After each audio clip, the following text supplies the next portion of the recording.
Good evening, one and all. We welcome you all to the International Webinar Series on Holistic Health, Well-being and Sustainable Development 2025, commemorating Azadi Ka Amrit Mahotsav, nation celebrating 77 years of independence, and United Nations Sustainable Development Goals 2050 to 2030, and Viksit Bharat at 2047 in collaboration with Sri Holistic Health Foundation India and Sri Research Institute Center for Art, Sciences and Well-being as part of awareness and campaigns. Before we start our sessions, let's take the blessings of Almighty.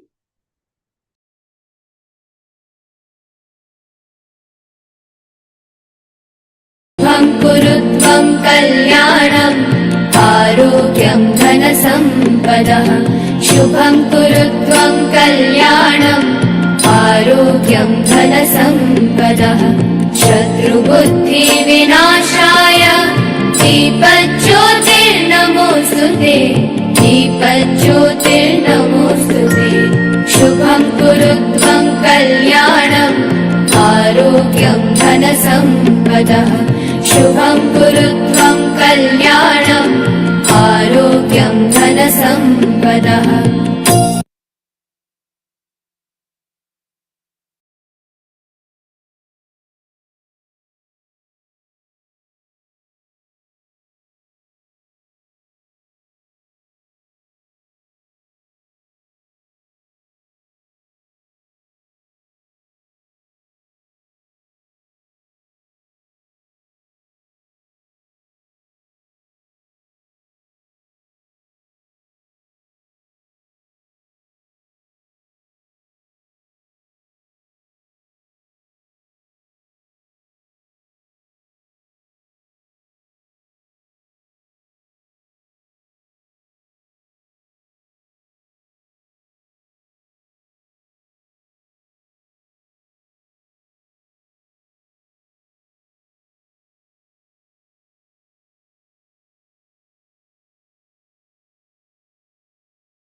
With the blessings of Almighty, we shall continue with today's commemorations.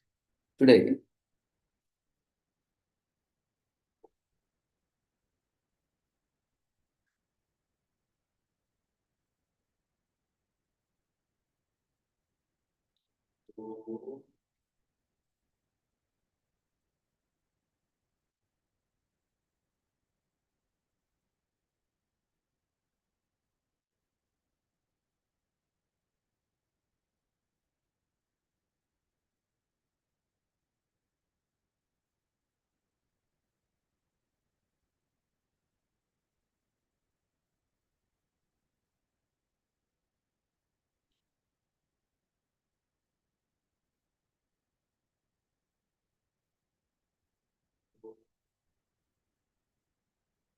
Today we are commemorating World Drowning Prevention Day on 25th July.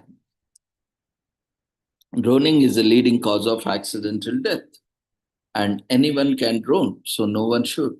So this is the aim or the theme for this World Drowning Prevention Day, because we see a lot of floods and disasters that are happening. And even when we are around water bodies, it is likely that if you don't know swimming, you can get drowned, or if you don't take any safety precautions. So every year, an estimated 236,000 people drown, making drowning a major public health problem worldwide. Drowning is one of the leading causes of death globally for children and young people aged 1 to 24 years. Drowning is the third leading cause of unintentional injury death, accounting for 7% of all injury-related deaths. The global burden of death from drowning is felt in all economies and regions. However, low and middle-income countries account for over 90% and unintentional drowning deaths. Over half of the world's drowning occurs in the WHO Western Pacific region and WHO Eastern Asia region. Drowning death rates are highest in the WHO Western Pacific region and are 27 to 32 times higher than those seen in the United Kingdom or Germany, respectively.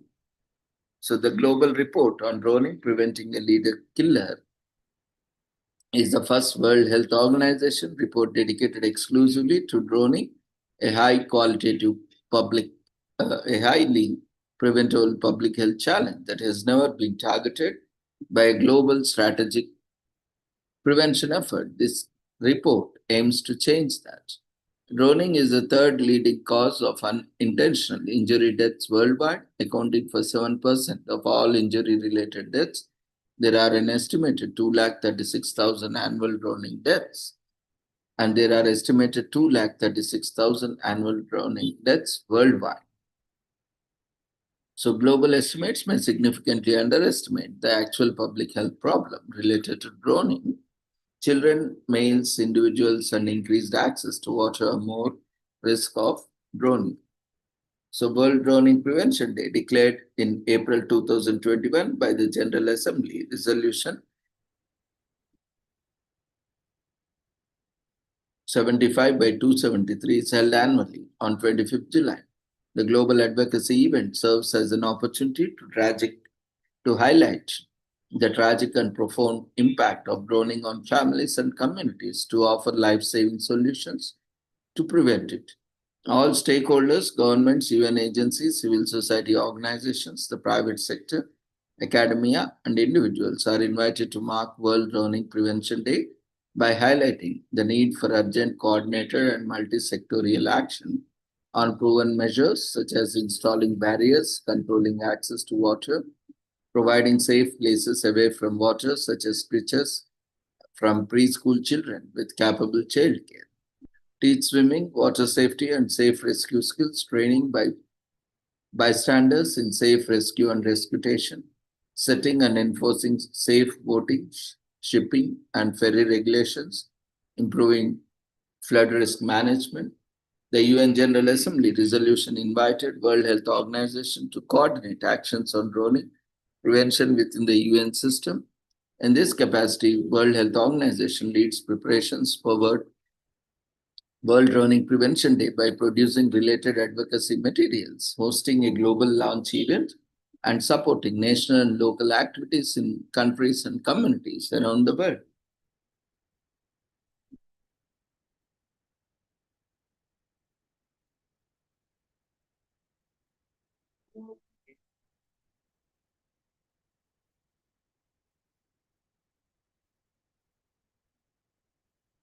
World Health Organization released major publications on the topic: Global Report on Drowning in November 2014 and Preventing Drowning, an implementation guide in May 2017.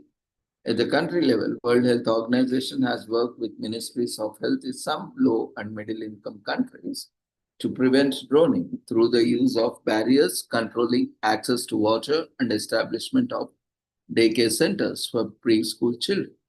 In addition, World Health Organization has also funded research in low-income countries exploring priority questions related to drowning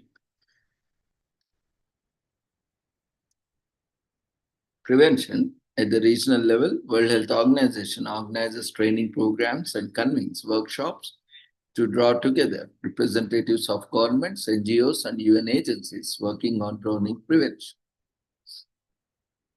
So, a guide to preventing drowning. This guide provides practical steps to reduce drowning, one of the world's most preventable, neglected, and pressing public health issues. Through 10 evidence-based interventions and strategies, it is designed to help drowning prevention practitioners from non-governmental organizations, NGOs, and researchers to government officials and policymakers approach drowning prevention in a strategic, evidence-based, and multi-sectorial way. It also highlights ways to harness public awareness and engagement to strengthen drowning prevention interventions.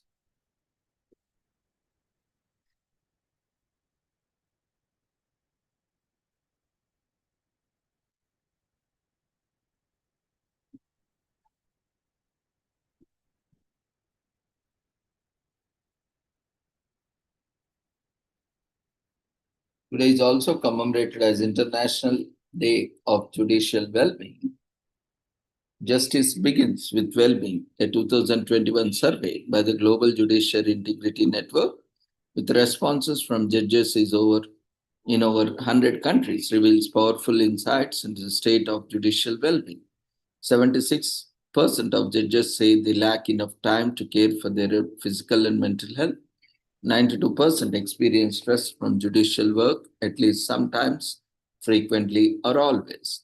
89% are aware of colleagues facing stress or anxiety. 69% believe that talking about mental health is still a taboo in the judiciary. 83% says their court system does not provide sufficient support for well-being. 97% agree that the judicial well-being needs greater attention and visibility, and the consequences are serious. Judges say that poor well-being impacts efficiency of justice and court administration is around 80%. Quality of decisions and judgments are 68%. Public trust and confidence in the judiciary is 47%. Access to justice is 40%. Judicial integrity is 35%. Procedural fairness is 31%. Judicial well-being isn't just a personal issue, it's a justice system issue.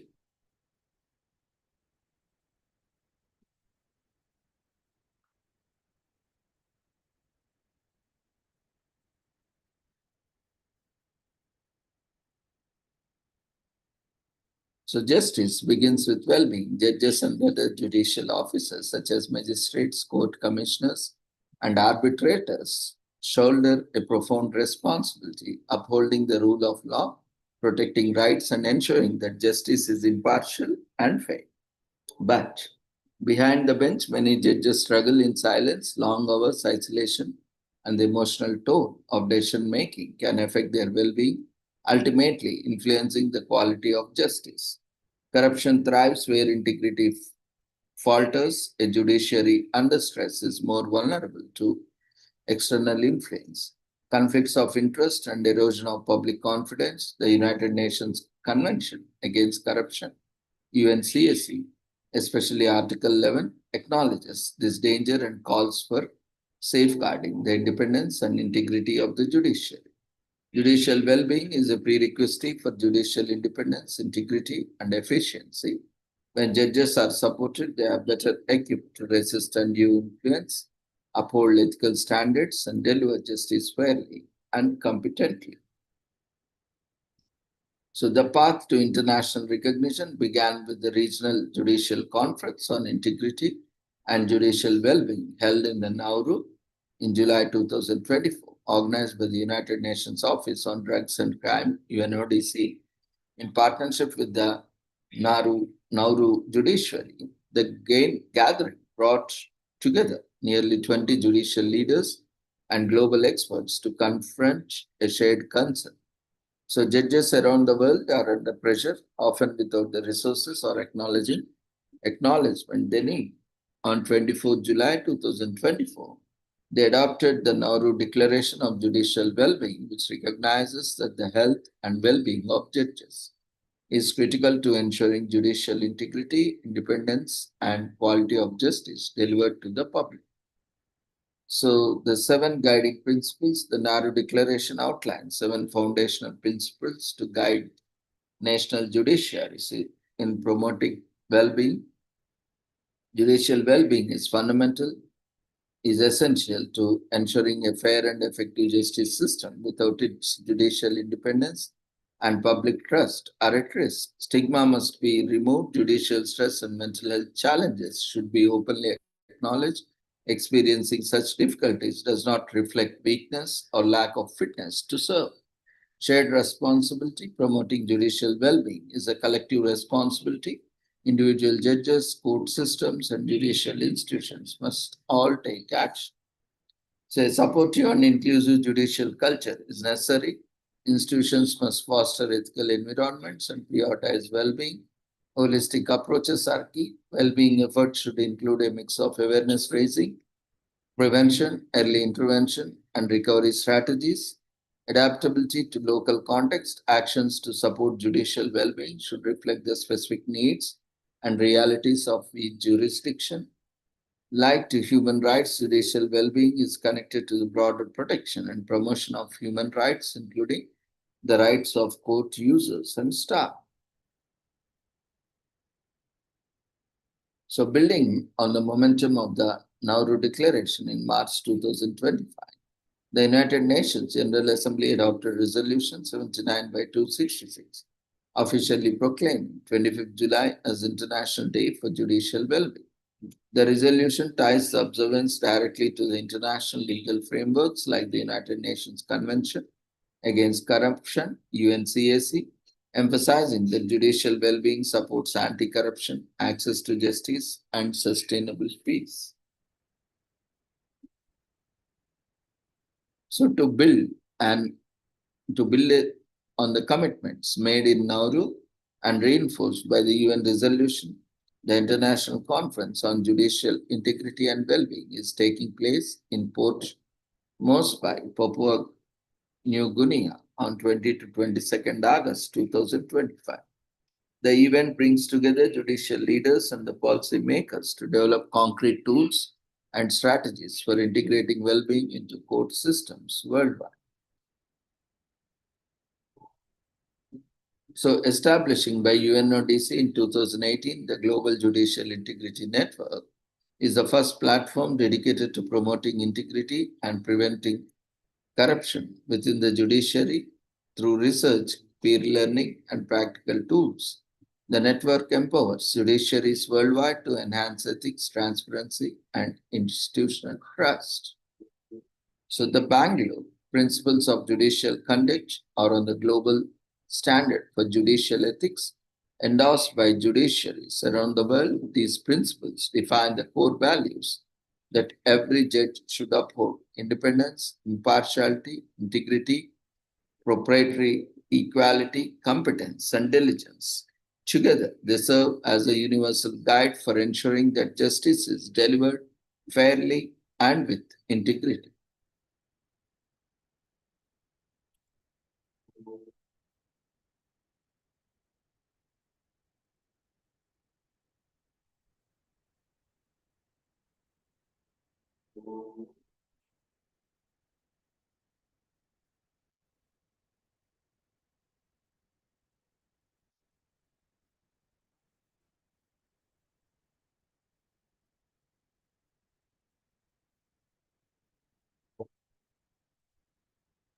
Today is also commemorated as National Hire a Veteran Day in US. Get ready for the special hiring celebration. This National Hire a Veteran Day on July 25th. Each year, brave men and women from the military service return to civilian life. This day was created to remind job seekers and employees alike that these veterans' experience and dedication can breathe new life into workforce. It aims to teach people about the value of hiring a veteran. The word veteran itself means old from the Latin root word vetus. Across, across the globe, this word is used to refer to someone who has had a long career in any particular occupation or field. The US primarily uses this word to describe someone who has been discharged from the armed forces. As long as there have been wars, there have been veterans. This military personnel have been honored across the ages by various famous figures. Near the end of Second American Civil War, President Abraham Lincoln famously called for the good treatment of veterans. This war also produced some veteran organizations like the Grand Army of the Republic and the United Confederate Veterans.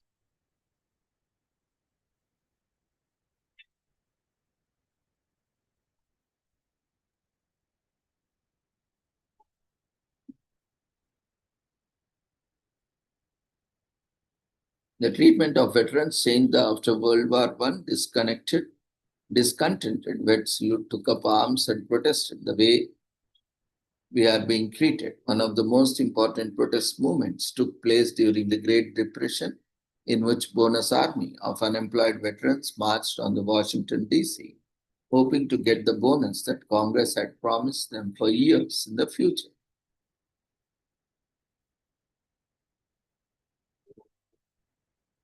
The Second World War brought some changes to the treatment of veterans, partly due to the experience with the First World War veterans. Most participating states in the war, including the US, set up elaborate veterans administrators, established veteran groups like the American Legion, and the veterans of foreign wars pushed for the Servicemen's Readjustment Act of 1944.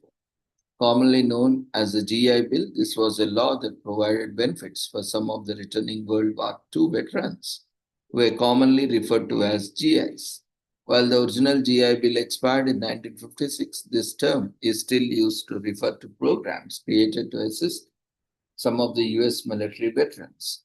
Marine Corps veteran Dan Corporel, also the founder of national nonprofit Hire Our Heroes, spent many years working to employ veterans. In an interview, Corporal mentions how they wondered what would happen if there were a special day designated for hiring veterans.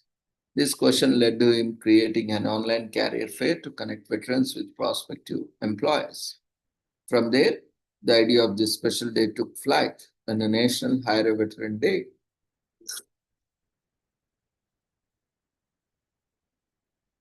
Finally, being observed around the country.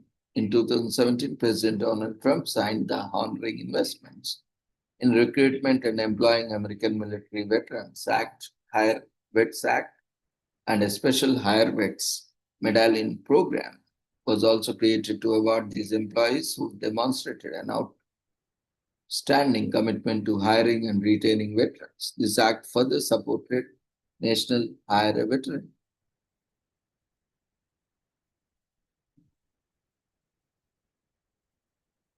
Today is also commemorated as National Merry-Go-Round Day in US.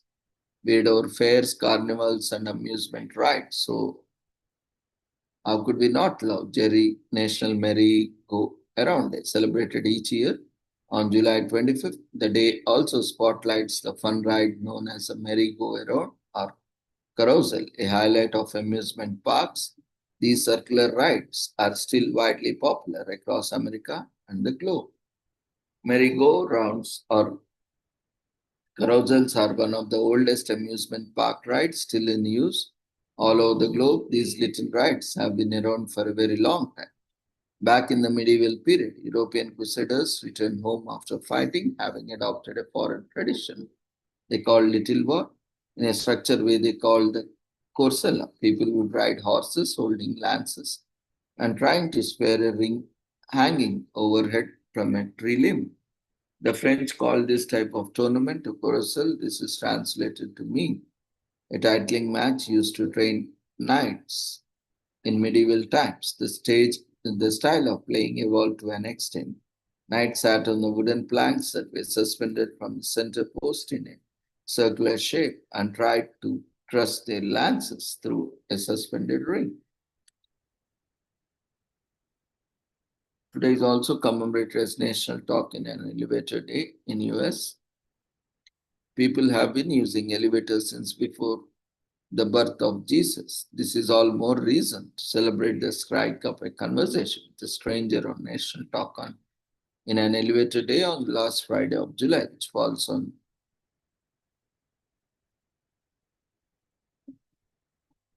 July 24th this year. So taking a moment to talk to another human being can do wonders to refresh your and others personally. If you are shy and looking, become a bit more confident.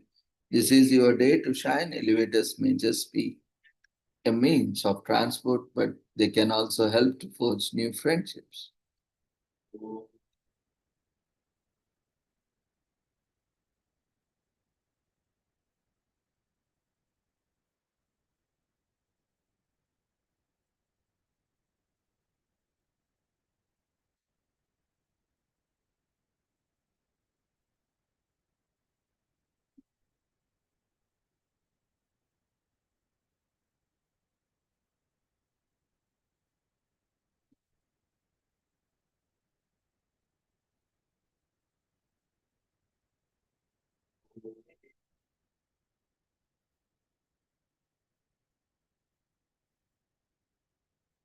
The National Thread the Needle Day, observed on July 25th, has multiple different ways to celebrate. This is all because the phrase itself thread the meanings in the English language. And so this day invites different kinds of celebration depending on what you prefer. While the origins of this idiom and the subsequent day are mystical, we do know that it has been used for more than 70 years. Threading a needle has been seen fairly frequent usage in sports reporting, with many also using them. This idiom, in its literal sense, as for the history of sewing with needles, archaeologists believe a form of sewing has been around since the prehistoric ages. Early men needed to tie together animal skins, and they probably used thorns and sharp rocks to do so. Archaeologists discovered have even discovered needles made of bone dating back hundreds of years across various countries, suggesting humans have been threading the needle so as to speak for incredibly long time. The precursor to sewing needle was a form of wire made of gold and bronze by the 10th century. Needle making saw a break with the introduction of steel, and the needling industry developed in full swing. Threading the has been regarded as one of the veins of needle design. Multiple entry needle designs in the 19th century attempted to circumnavigate the problem by moving the eye of needle or adding prongs, but it wasn't until the sewing machine was invented that putting a thread through a needle became easy. Today is also commemorated as Puerto Rico Constitution Day, which is observed on July 25th. It commemorates a landmark historical monument in 1825 when Governor Luis Munoz Marin signed the first Puerto Rican Constitution into law. This day is also a reminder to Puerto Rico's pending statehood, an elusive dream that has not seen the light of the day for centuries. Puerto Rico has been colonized since the 16th century. In the first 300 years, it was ruled by Spanish, who caused centuries of oppression, taxation, and crippling poverty. Finally, the people had enough. They began a revolution in 1868, but the authorities quickly struck it down to soothe the people and diffuse tensions. The Spanish government granted the Puerto Ricans more independence, which was barely in its infancy when the US declared war on Spain. On July 25th, 1898, US forces invaded and occupied the island for the remainder for the Spanish-American War. When the war ended, Puerto Rico became a US colony as part of peace treaty. But people wanted a country of their own. Soon, Puerto Rico call off for autonomy grew loud, and as a response, the Four-Acre Act came into being in 1900. While the act established a civilian government, it did not grant complete rights to the islanders. Puerto Rico received status of unorganized territory with some measure of self-governance, which wasn't enough. So as the tensions on the island continued escalating, the 1917 Jones-Shafroth Act gave U.S. citizenship to most Puerto Ricans while still allowing Congress and U.S. President a veto over Puerto Rican laws. In 1950, the United States initiated discussions for Puerto Rico to draft its constitution, but only as long as its territorial status remained unchanged. So Puerto Rico called for a constitutional convention that advocated a republic form of government and a Bill of Rights. Puerto Rico changed its official name to the Commonwealth of Puerto Rico, and the new constitution was born in 1952. Today is also commemorated as System Administrator Appreciation Day in US. On the last Friday of July, on July 25th, the year celebrates professionals who are working around the clock in order to keep our virtual world running. System administrators are people who take care of installing and troubleshooting anything and everything related to IT. They also keep up with the regular technological advancements, upgrading all devices.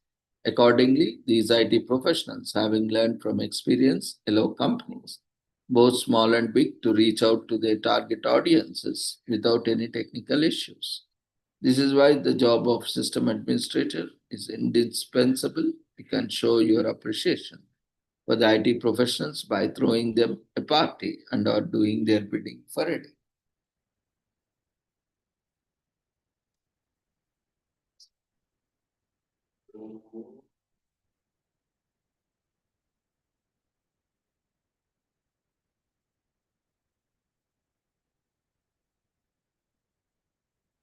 There is also commemorated as Tunisia Republic Day on July 25th. Every year to commemorate the vote to abolish the monarchy on July 25th, 1957. The first vote took place. As a result of this, Tunisia became a republic. Habib Bourguiba was elected as the country's first president and ruled for 30 years. The Tunisian flag is displayed prominently on government buildings, private homes, and business on Tunisia Republic Day. Recognized as a public holiday, people of all ages can enjoy patriotic celebrations and participate in exciting events such as fairs, festivals, and parades on this day. So every year on July 20th, Tunisia commemorates the founding of the country. The goal is to celebrate the date on which they voted to abolish the monarchy. The French took over Tunisia in 1881. The country became a French protectorate in 1880. The independence movement began in 1920, and around that time, the Destor political party was founded. By 1934. There had been a significant increase in calls for independence. Habib Bourguiba founded a new political party named Neo Destor. Today is also commemorated as Love Paths Week from July 25th to August 2025. The goal of Love Paris Week is to get as many people as possible, young and old, out into the great doors to take advantage of the local park. A park is an excellent place to get some fresh air and boost your mental health, and you'll also be doing your part of the reserve, your local parks resources for future generations by making regular use of them. So take a walk or walk your dog to the nearest park and appreciate its many benefits.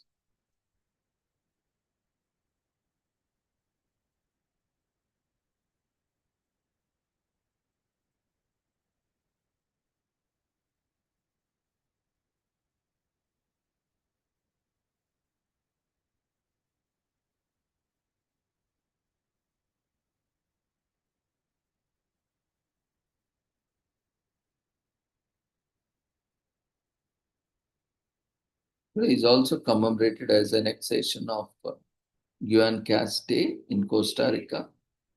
It is celebrated annually on July 25th, also known as annexation of Nicoya Day or Lee Annexion del Partido de Nicoya. The event celebrates Costa Rica's annexation of Nicoya from Nicaragua. In 1824, since Nicaragua was embroiled in civil strife, at that time residents of Nicoya decided to hold a referendum and choose to annex. The annexation was peaceful, and once the documents were signed, Guanacaste became a part of Costa Rica, which was seen as positive by people of Guanacaste. Today is also commemorated as Corozal Day in US. Today is also commemorated as commemoration of the assault on Moncada, July 25th in Cuba, to honor beginning of the Cuban Revolution. It started with a failed attack on the Moncada barracks, renowned military quarters in Cuba's second largest city. The incident, which was instrumental in bringing Fidel Castro in the national limelight, led to the collapse of the Batista dictatorship 6 years later. Present-day Cubans remember the day as one of the most significant turning points in their nation history and honor the martyrs who laid down their lives in the quest for freedom.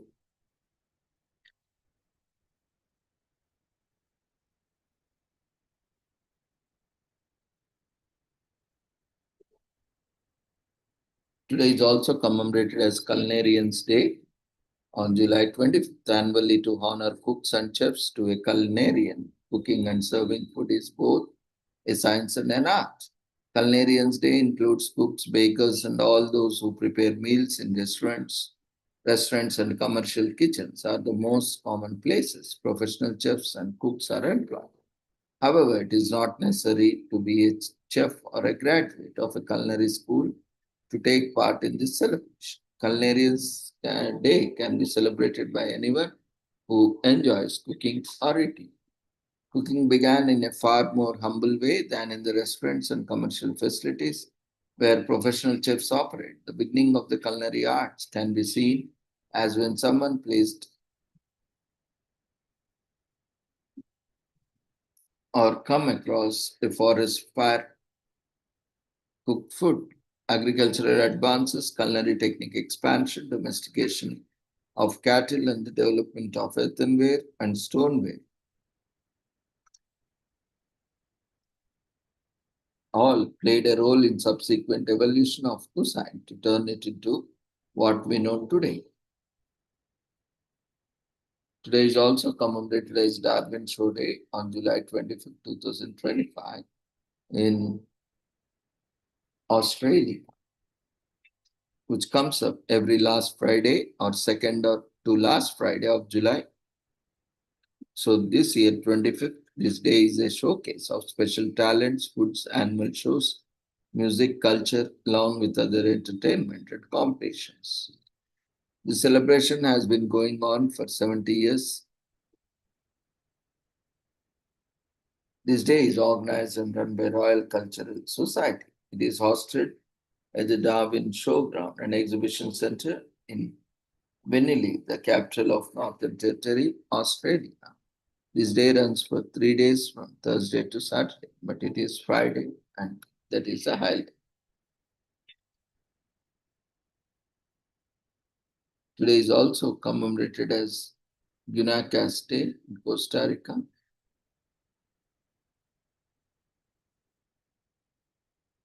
This day commemorates the day that Guanacaste became a province of Costa Rica on July 25th, 1824.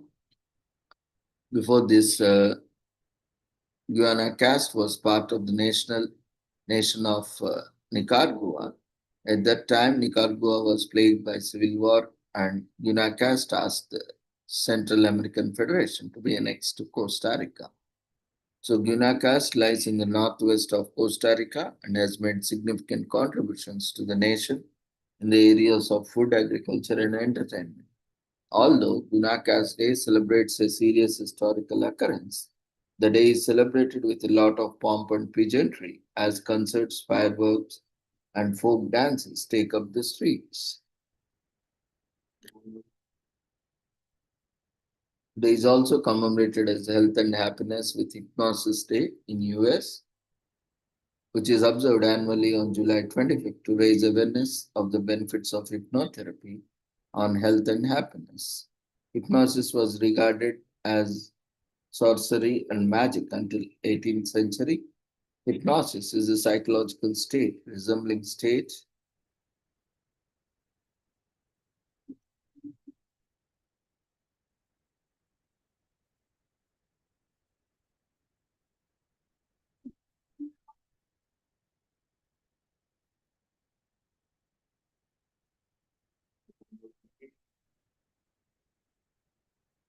It is also commemorated as Houston Day on July 25th, celebrates the strength and vigor of the name Houston, a representation of the mountains of Scotland's west coast, where it is originated. Today is also commemorated as International Red Shoe Day in Australia on July 25th, which was founded in the memory of Australian Lyme disease patient Theda Mint, who passed away from the disease in 2013.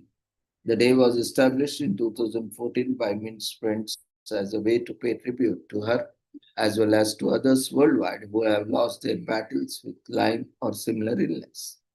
The red shoe was chosen as a symbol for the day because of Mint's fondness for red shoes and how they are integral part of her identity and fight. So with this, we shall end today's commemorations. Thank you everyone for being part of these celebrations and commemorations. See you all tomorrow at the same time with the same joining link with different commemorations. So we request everyone to quickly fill up the feedback form, which has been shared in the form of votes. So see you all tomorrow. Take care. Good night.